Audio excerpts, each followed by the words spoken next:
Welcome back to Music Theory Logic. Andrew here, and if you've seen some of my shorts, you've probably noticed that I love playing guitar, which I absolutely do. When I started this channel, guitar playing wasn't really my focus, but guitar is really like my voice and how I understand music, and it's the instrument that I feel the most capable on of all. And that's because I've spent a ton of time playing this instrument, and I absolutely love it. So I'm going to try to give you like a really quick version of what I would teach you in the first 3 months and what you can do to get a head start on learning the guitar.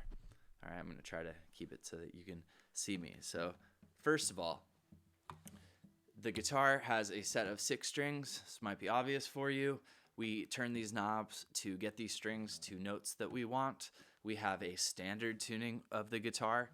That means that unless told otherwise on a chord chart, they're expecting that you tune like this.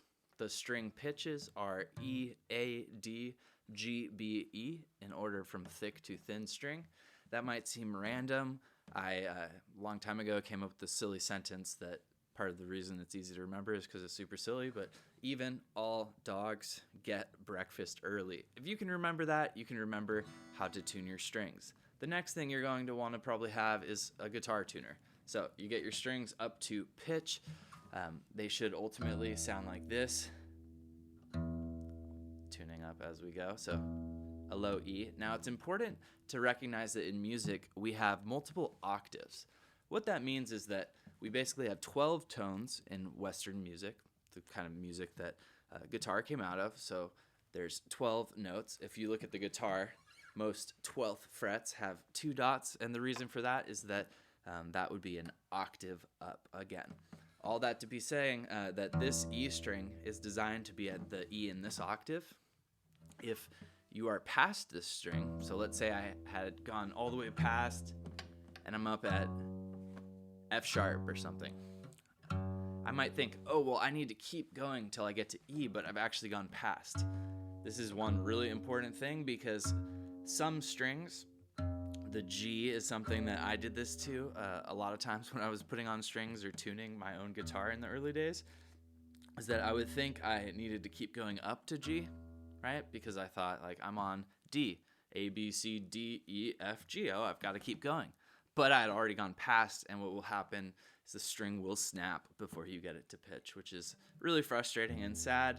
If you do that, you can, chances are, use like a B string on the G string. It won't be perfect, but you can come up with some workarounds for that.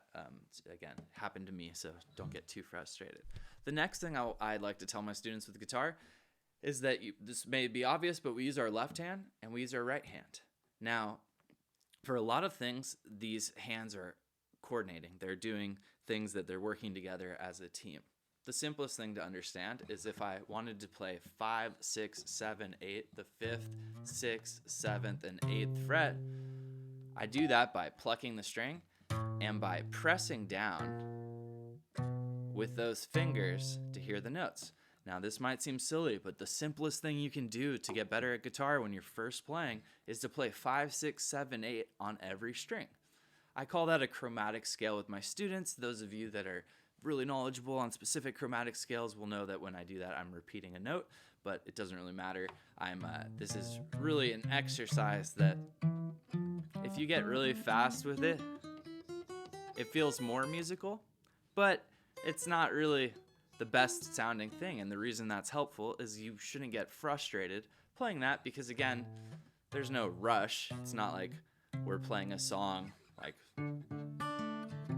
Sweet Home Alabama and we know the speed the song is at, right? So again, try to get comfortable with plucking the string that you're on, playing 5, 6, 7, 8. Now the next step is whether you're going to play with the guitar pick or your fingers. You don't have to decide this in the beginning.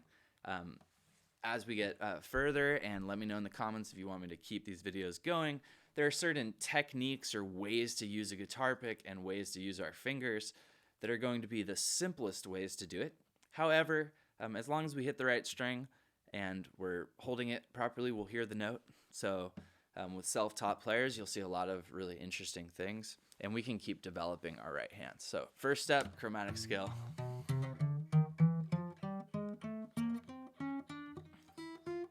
that will be our thing that covers single note playing. Now, the next thing you should do is begin on some chords. Now, if my students are watching this, they'll know that I like to start with Wagon Wheel. The reason is that it's a really fun song to play. Downside the song, we need a capo on the 2nd fret to play with Old Crow Medicine Show, in my opinion, the best version of that song. So I create versions where I move it down so we can play along to it. But the chords that you use in Wagon Wheel are a G major, a D major, an E minor, and a C major. All right, now, if those seem too difficult, what you can do is pick a part of the chord to play. So what I do is the 2 notes that are the lowest on the strings. So for G, that would be these 2. Now technically that makes it a G6 chord.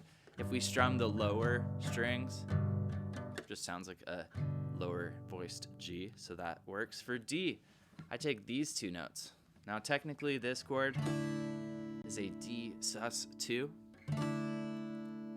because we're adding the 2nd note. I don't need to go into the music theory, but this is easier to play than all 3. All right. For E minor, that's the one that probably feels easiest of all. It's just the 2nd fret on A and D string. And then finally, a C major. All right, now for C, I might play just those 2. That chord then is called a C major 7. But if I play that with our simple chords,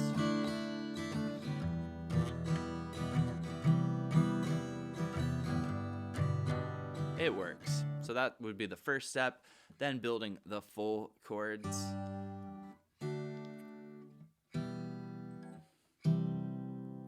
And then figuring out some of the strumming pattern. Now, when you're first learning chords, those are going to feel really difficult.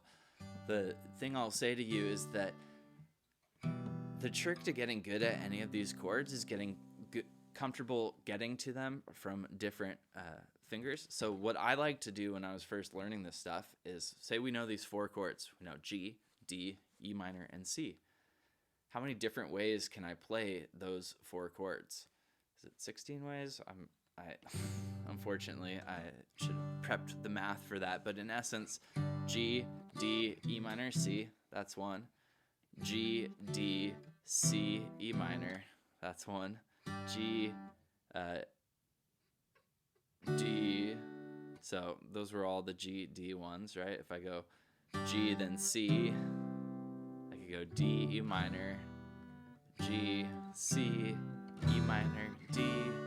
The cool thing about, you'll notice all of those sound pretty decent, that chances are we can find songs that have been recorded sometime in the last 60 years that use fundamentally those variations of the chord progression.